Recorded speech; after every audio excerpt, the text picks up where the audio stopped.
할렐루야. 우리 한번 하나님께 감사의 박수를 드리겠습니다.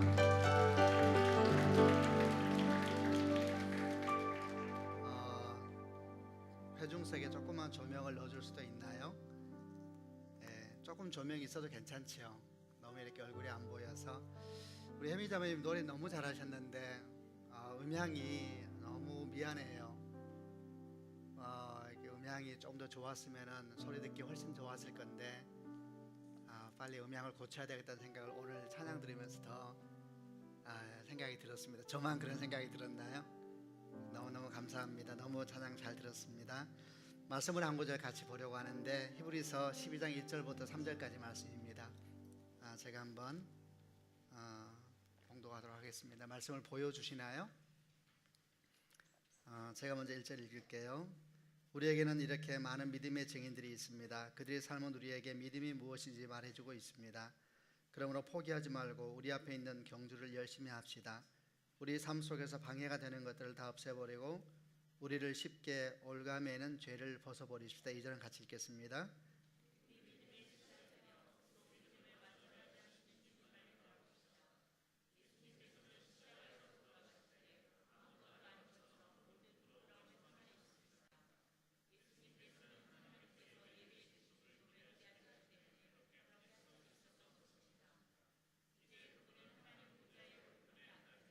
삼절은 같이 읽겠습니다. 예수님을 생각하십시오. 예수님께서 죄인들이 묵묵히 참으셨습니다. 지칠 때라도 낙심하지 말고 예수님의 본을 따르길 바랍니다. 아멘. 우리 한번 가슴에 손을 얹고 믿음을 고백하겠는데요. 제가 먼저 고백할게요. 하나님은 나를 사랑하십니다.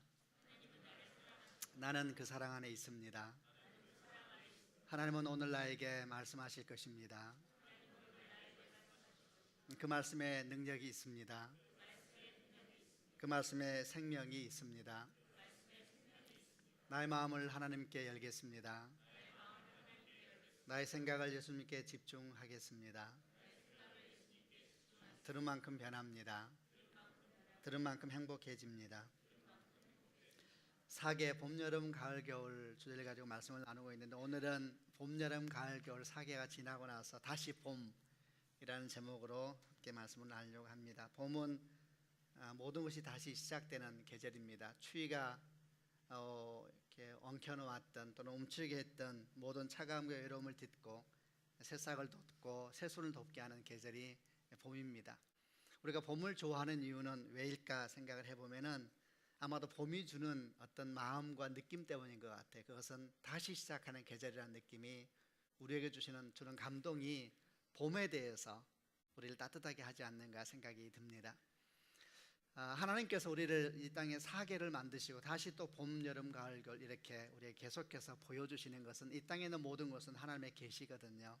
하나님의 성품을 우리에게 보여주시는 것인데 윤회를 말하는 게 아니고 다시 시작될 수 있다는 것, 인생은 다시 시작할 수 있다는 것을 보여주시는 하나님의 계시라고 생각이 듭니다. 질문을 해봤습니다. 정말 우리는 다시 시작할 수 있을까? 여러분 어떻게 생각하세요? 정말 우리가 인생을 다시 시작할 수 있을까?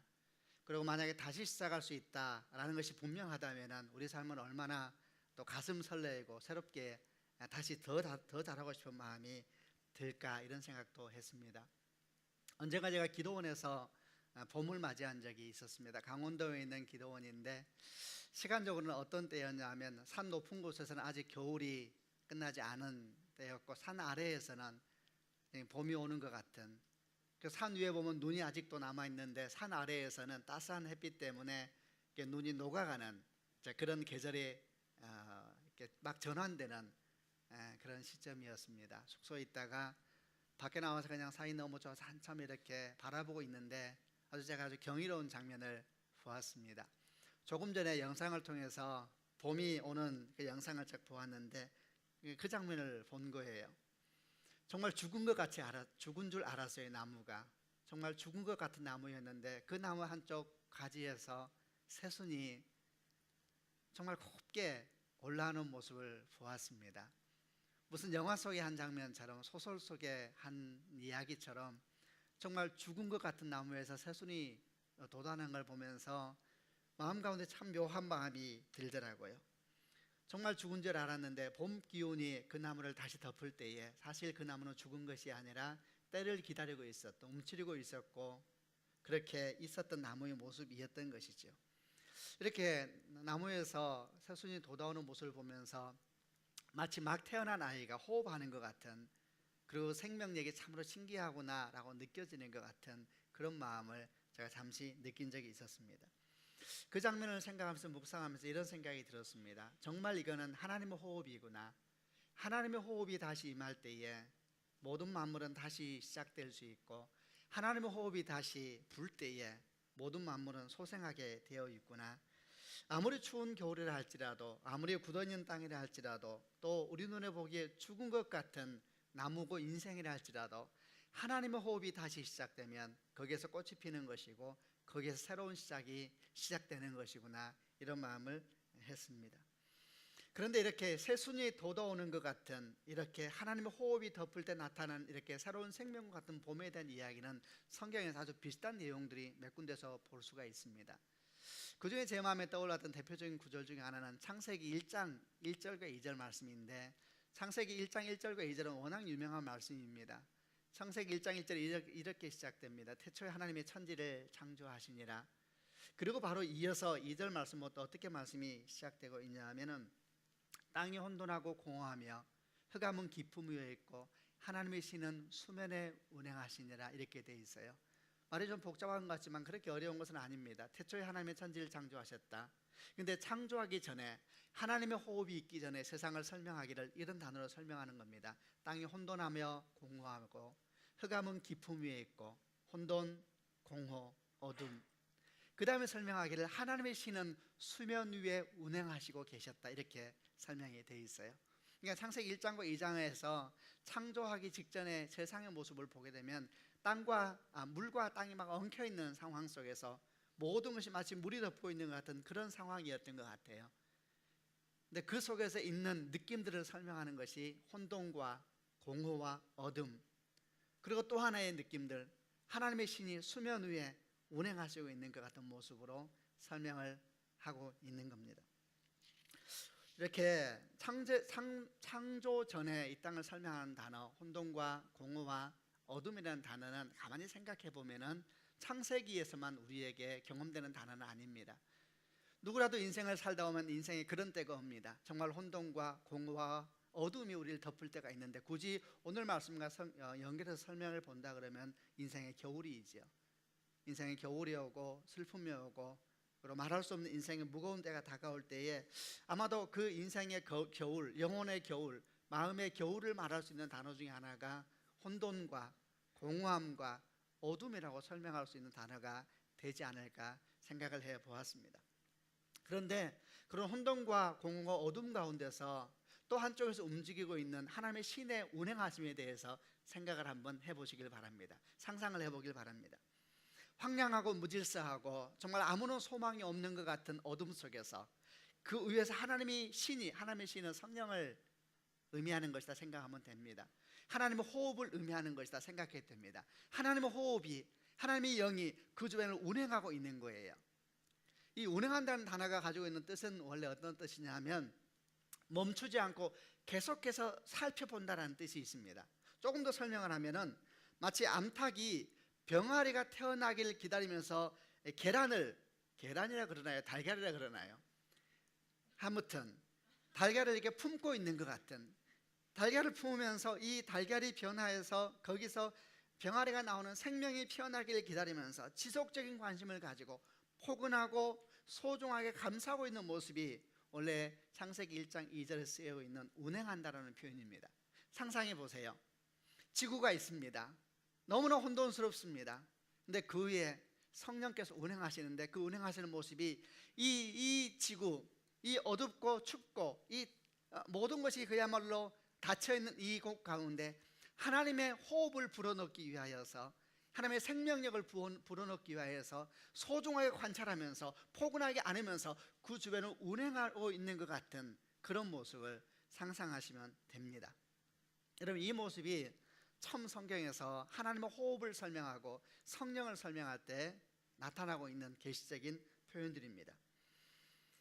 창세기만이 아니라 그랬습니다. 우리 인생에 어둠이 오고, 우리 인생에 암흑이 오고, 우리 인생에 슬픔이 오고, 우리 인생에 추운 겨울이 왔을 때에도 동일하게 이 말씀을 우리에게 적용해 볼 수가 있습니다.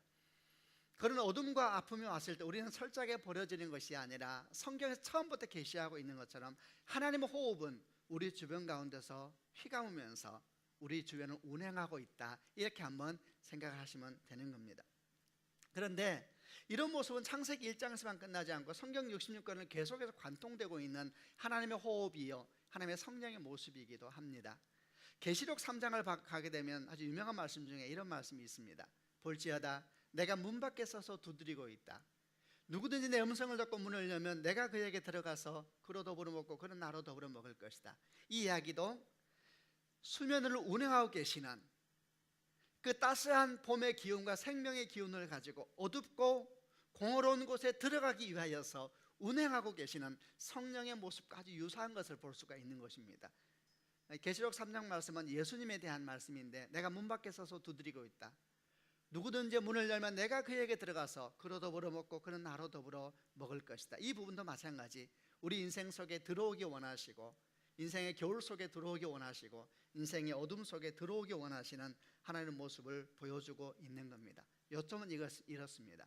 여러분, 하나님은 우리 인생에 다시 봄을 주고 싶어 하십니다. 아멘 하시길 바랍니다. 우리가 만약에 어둠 가운데 있다면, 우리가 만약에 지금 마음의 겨울 가운데 있다면 성경을 주목하셔야 됩니다. 우리 주변에 성령께서 우리 주변을 운행하고 계시면서 하나님의 봄이 우리 가운데 임할 수 있도록 우리 계속 우리 주변을 운행하고 계시는 분이 하나님이시다.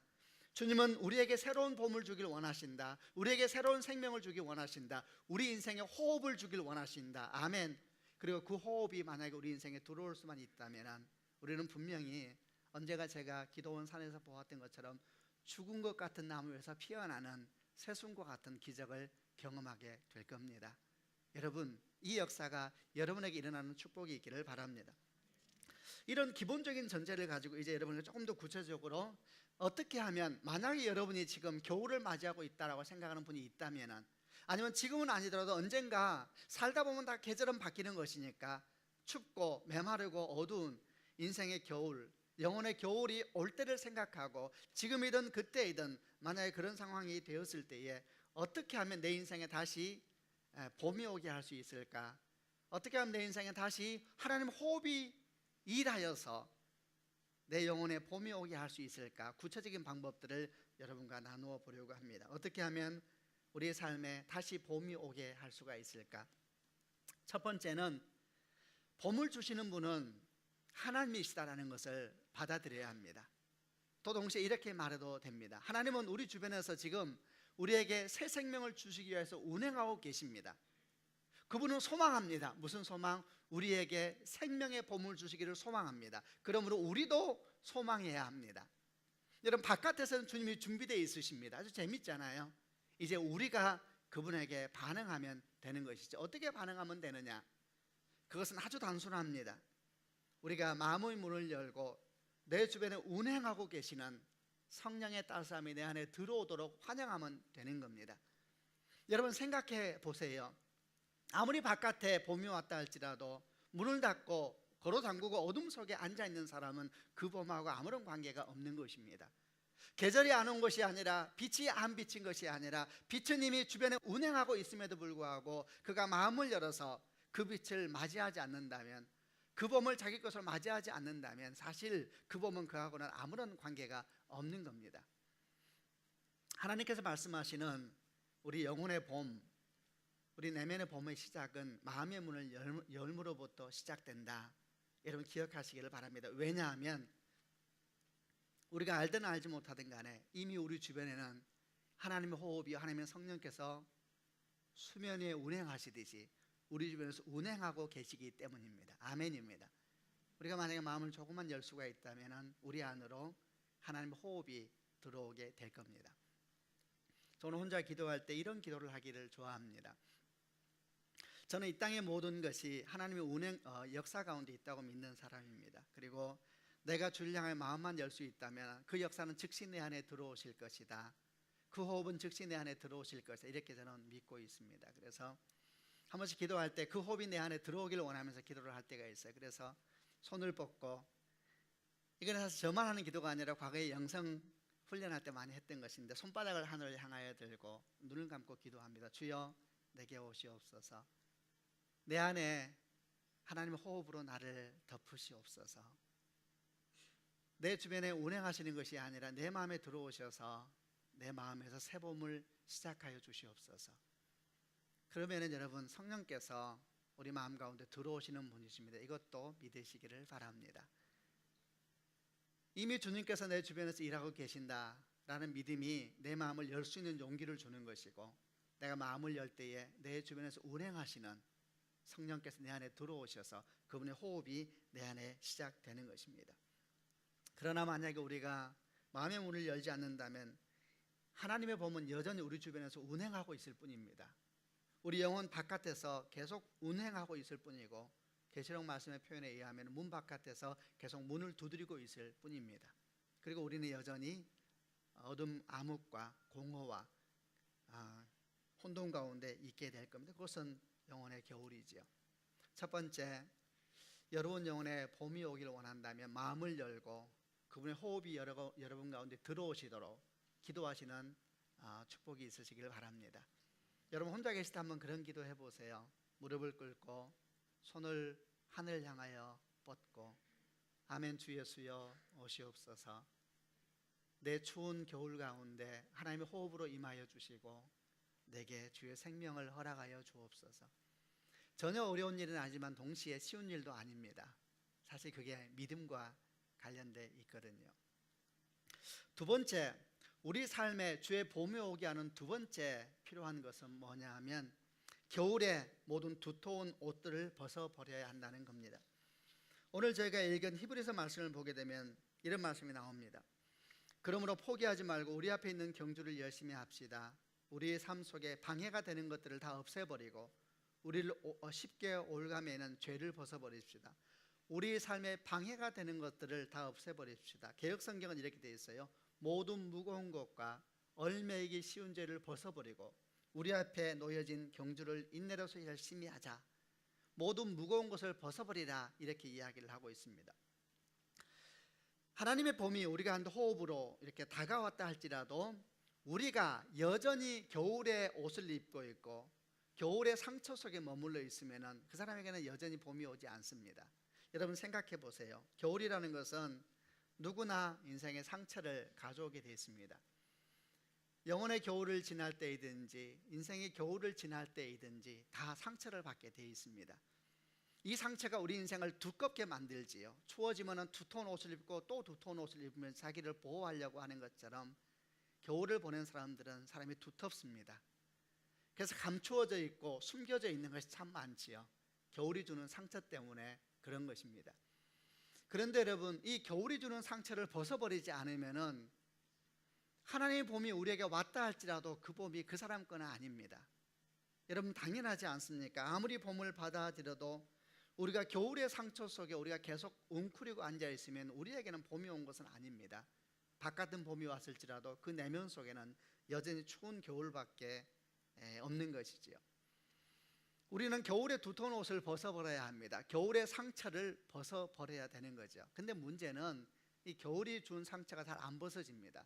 이제 뒤에 제가 어떤 상처 있는가를 얘기할 것인데, 분노라든지 용서하지 못하는 마음들, 자기 자신을 향한 정죄의식들, 자기가 죽도록 싫고 또 자기를 그렇게 만든 상대방이 죽이도록 밉고, 이런 복합적인 것들이 겨울이 주는 상처인데, 아무리 성령이 오셔도 이 겨울이 주는 상처를 껴안고 있으면 이런 봄은 오지 않은 것이지요. 근데 중요한 것은 이 겨울이 주는 상처를 벗으려 해도 안 벗어져요. 용서하려고 해도 잘 용서가 안 되고, 그리고 내 자신을 받아들이려도 잘 받아들여지지가 않지요. 여러분 중요한 것은 이겁니다. 아까 제가 여러분에게 처음 말할 때 우리 영혼에 봄이 오게 하기 위해서는 마음을 열고 하나님 호흡을 받아들이라 그랬죠. 여러분 호흡을 받아들이는 성령이 우리 가운데 오시는 것을 허락하는 겁니다. 그러면 우리 안에 성령께서 여러분이 느끼든 느끼지 않든 운행을 하십니다. 이것을 믿어야 합니다. 아멘이죠. 우리 안에 성령이 운행을 하세요. 이 성령이 운행하는 사람에게 두 번째 역사가 시작되는 것입니다. 겨울에 옷을 벗어야 되는데 우리 힘으로는 못 벗어요. 성령께서 그것을 도우셔야 합니다. 제가 한 사람의 예를 한번 들어보겠습니다. 한 집사님이 계셨는데 이분이 아주 영어를 굉장히 잘하세요. 말하면 좀 아는 분일 정도로 많이 아는 분인데 영어를 굉장히 잘하고 잘 가르쳐요. 그래서 대학을 졸업하자마자 신촌에서 영어 학원을 냈습니다. 얼마나 사람들이 많이 오는지 막 정말 구름처럼 수강생들이 모여들어서 이제 정말 이제 부자가 될 그래서 상황이 된 겁니다. 그래서 이분이 야 정말 구름처럼 학생들이 모여드는구나 싶어서 크게 학원을 확장합니다. 굉장히 크게 확장을 하고 그리고 선생도 드리고 사실은 본인의 능력이 지나친 것이었지만 걱정할 것이 없었습니다. 학생들이 구름처럼 모여드니까 드디어 이제 다 확장을 했습니다. 그런데 갑자기 IMF가 터졌습니다. 1997년도 오래된 얘기 같지요. 얼마 전 이야기입니다. IMF가 터졌습니다.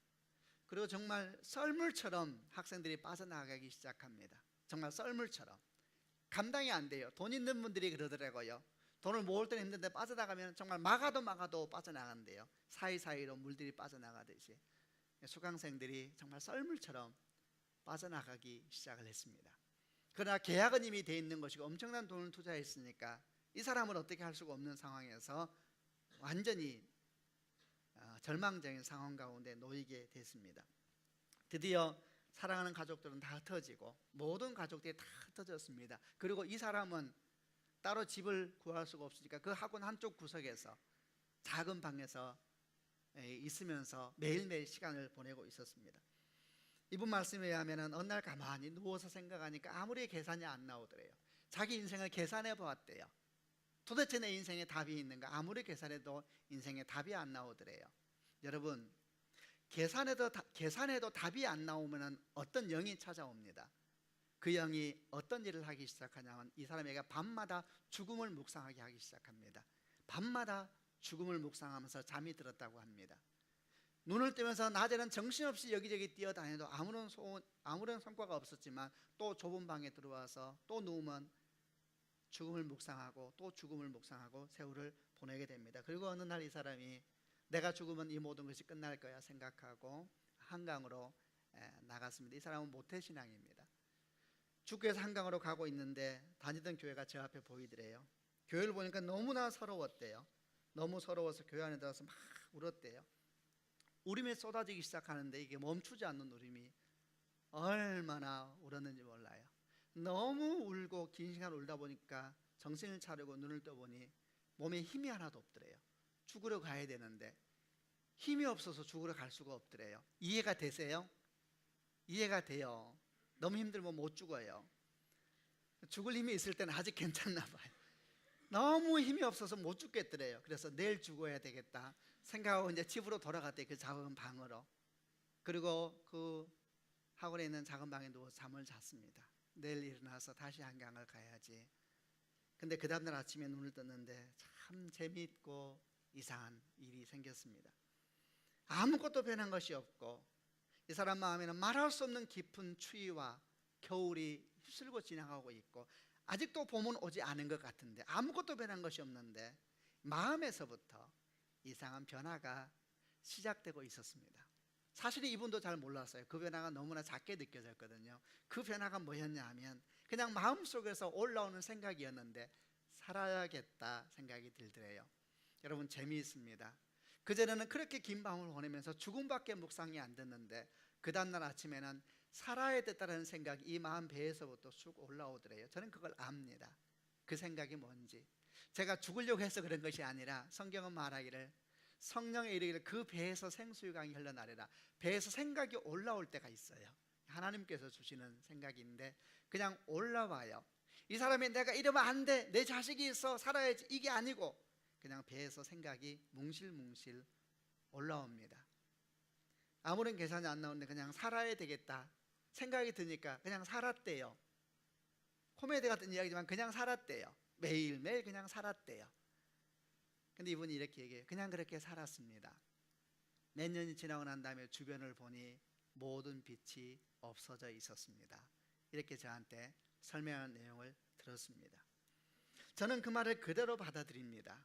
이 사람의 인생 가운데 하나님의 터치가 임하였고 하나님의 호흡이 임한 것입니다. 그 호흡이 뭐냐 하면 이 사람은 사실 그 주변 가운데 계속 하나님 호흡이 운행하고 계셨거든요. 그러나 아까 말했잖아요. 혼돈하고 공허하고 깊은 어둠이 찾아오게 되면은 자기 힘으로 보지 못합니다.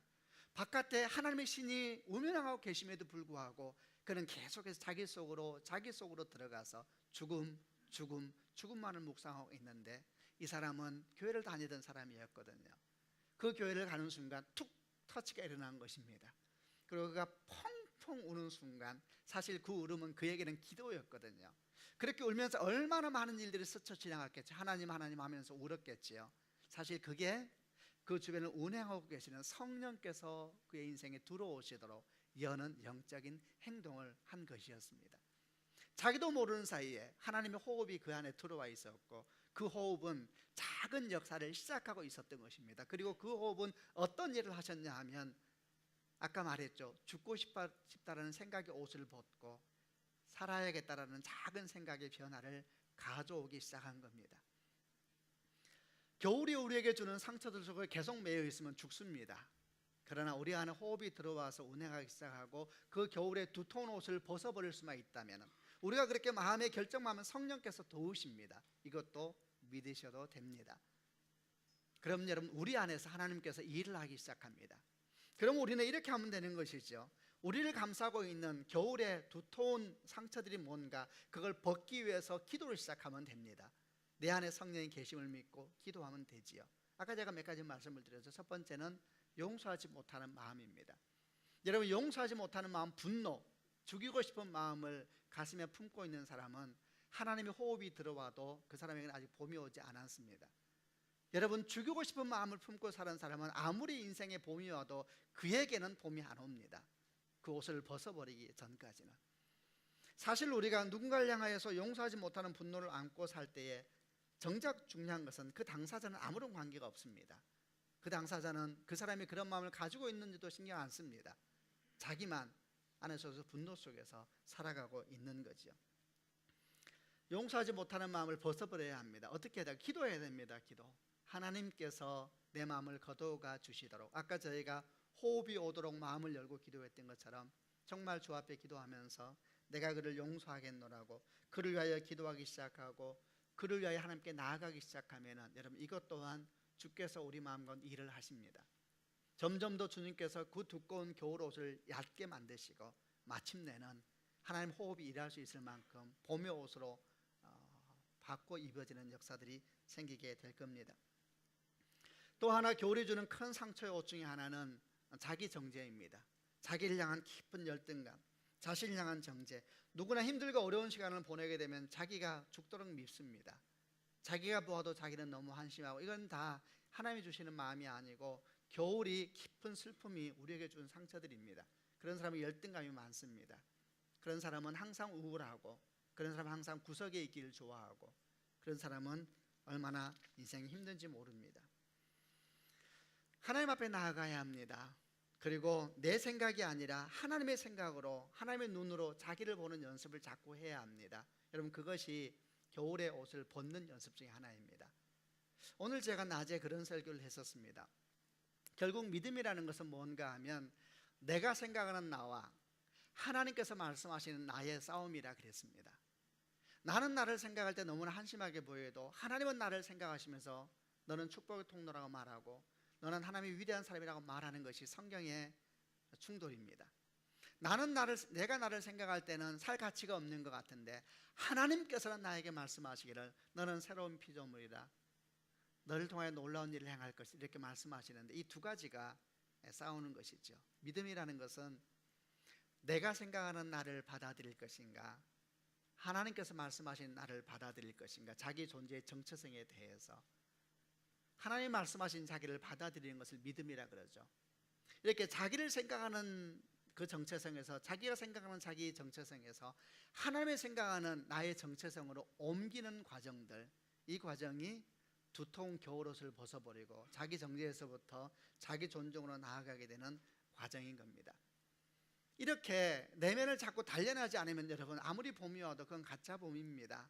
안에 분노가 있고 슬픔이 있고 열등감이 있고, 그런 사람들은 잠시 봄이 오는 것 같아 다시 또 겨울이 시작됩니다. 작은 일에 분노하고 작은 일에 민감하고, 그리고 그 주변에 있는 사람들도 얼마나 상처를 주고 아프게 하는지 모릅니다.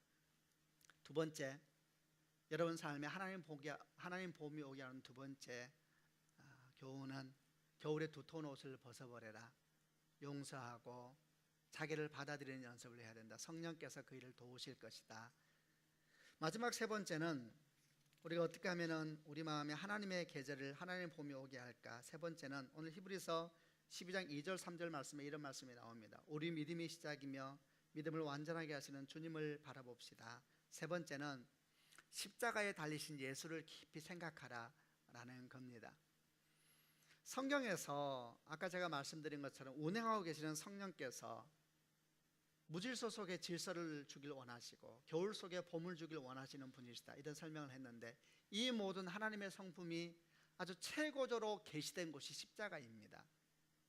십자가에서는 모든 슬픔과 모든 상처를 주께서 대신 지시고 바로 거기에서부터 부활이라는 역사를 이루어 주셨죠. 사실 십자가야말로 겨울에서 봄으로 지나가는 통로와 같은 것이 십자가이지 않은가 싶습니다. 그래서 모든 인생은 십자가 앞에서 겨울은 봄으로 변화되는 것입니다. 이것도 그냥 아멘 하시기를 바랍니다. 보통 우리는 십자가를 생각하면 슬픔, 절망, 어둠을 말하는데 그렇지 않습니다, 여러분. 십자가는 슬픔, 절망, 어둠의 면만 있는 것이 아니라 그렇게 시작된 십자가가 생명, 부활, 기쁨으로 끝나는 것이 십자가의 길입니다. 십자가는 처음 시작할 때는 슬픔이지만 끝에서는 기쁨이고, 처음 시작할 때는 죽음이었지만 그 다음 나올 때는 생명입니다. 십자가와 부활은 동전의 앞뒤와 같거든요. 그래서 세 번째, 하나님의 계절을 내게 오게 하기 위해서 십자가를 많이 묵상해야 됩니다. 예수님의 십자가를 많이 묵상해야 돼요. 일본에서 유명한 그리스도인 중에 한 명이 우찌무라 간조라는 사람이 있습니다. 저는 이분을 계속 많이 좋아하는데 잘 모르시더라고요. 19세기 말에서 20세기 초에 하나님 앞에 헌신한 귀한 분인데 얼마나 주님을 사랑했는지 몰라요. 수백만 우상에 있는 일본 땅에서 예수님을 온전하게 사랑했던 분입니다. 그러다 보니 가족들에게 소외당하고 또 일본 동료들에게 소외당하는 아픔을 겪었던, 많은 아픔이 있었던 분이죠. 우리가 오늘 말하는 설명으로 비유하자면 사실 그에게는 항상 겨울이고 슬픔이고 마음의 상처가 많았던 분입니다. 그런데 그가 했던 고백이 간혹 찬양으로 우리 가운데 비칠 때가 많이 있는데 그 고백이 너무 아름다워요. 제가 사실은 설교하기 전에 우리 안용 목사님에게 전화해서 이 노래 할지 아냐 물어보니까 모른대요. 박문영 선생님이 아냐 모른대요. 생각했어요. 세대 차이가 많이 나는구나. 저는 알아요. 혹시 제가 불러볼 텐데, 제가 부르면 사람들이 같은 노래를 헷갈려 하더라고요. 제가 한번 불러볼 건데 한번 아는 분이 있으면 생각해 보세요. 가사가 뭐냐면, 가사 띄워주세요. 예수를 생각하고 나는 나의 가난함도 슬프지 않고 남의 부요함도 부럽지 않나니 예수를 생각하고 나는 오직 감사한 마음이 넘칠 따름이라. 이런 가사인데 궁금해요. 아시는 분? 두 분만 알아요? 지사님 아세요? 좋은 교회 다니셨나 봐요. 노래도 아세요? 불러줄 수 있어요? 제가 한번 불러볼 테니까 조금만 하고 제가 그만할게요. 생각나는 거 보세요. 예수를 생각하고 나는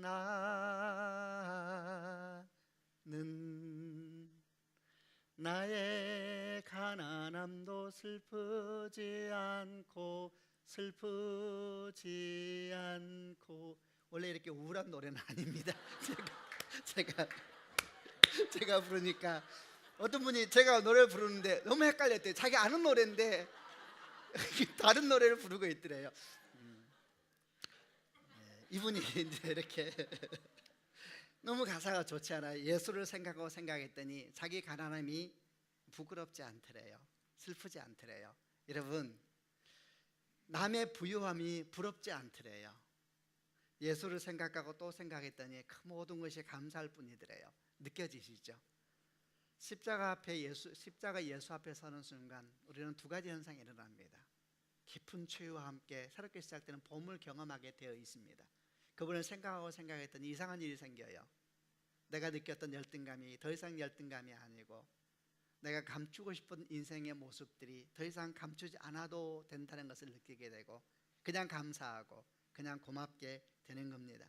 이렇게 또 가사가 되어 있어요. 예수를 생각하고 나는 몸의 환난도 괴롭지 않고 그 행복도 사모하지 않나니 예수를 생각하고 나는 오직 평강과 만족만 있을 따름이라. 3절은 이렇게 됩니다. 예수를 생각하고 나는 일의 실패에 실망치 않고 그 성공에 뛰며 기뻐하지 않나니 예수를 생각하고 나는 오직 영원한 승리자이기 때문일세. 이렇게 가사가 되어 있습니다. 우리 영혼에 봄이 오게 하는 세 번째, 여러분에게 주는 하나님의 은혜, 세 번째는 십자가 예수를 깊이 생각하라는 것입니다. 여러분, 그러면 봄이 옵니다. 봄 노래를 많이 부르고 봄이 얼마나 좋을까. 그러나 진정한 봄은 우리 주님께서 우리에게 주셔야 오는 것입니다. 그런 사람은 계절이 계속 바뀌어도 여전히 봄을 누릴 수가 있습니다. 그런 사람은 어둠과 공허함과 슬픔의 겨울이 다시 와도 계속 봄을 누릴 수가 있습니다. 여러분, 이 일을 여러분 것으로 만들고 싶지 않습니까? 아멘. 저는 득불 한 번씩 설교할 때 이런 생각이 들어요. 예수 안 믿는 사람이 많이 온다는데 이런 생각이 드는데 제가 가만히 보니까 안 믿는 사람이 거의 없는 것 같더라고요. 그래서 오늘은 그냥 설교를 했어요. 무슨 말인지 잘 모르겠다 처음 오셔서 그러면 그냥 오늘만 그러니까요. 다음 주는 굉장히 여러분이 이해할 수 있는 말로 잘 해줄 거예요. 우리 여서 목사 그런 걸 참 잘하거든요. 주님 은혜가 여러분과 함께 하시기를 바랍니다. 한번 어깨 쭉 펴보시고요.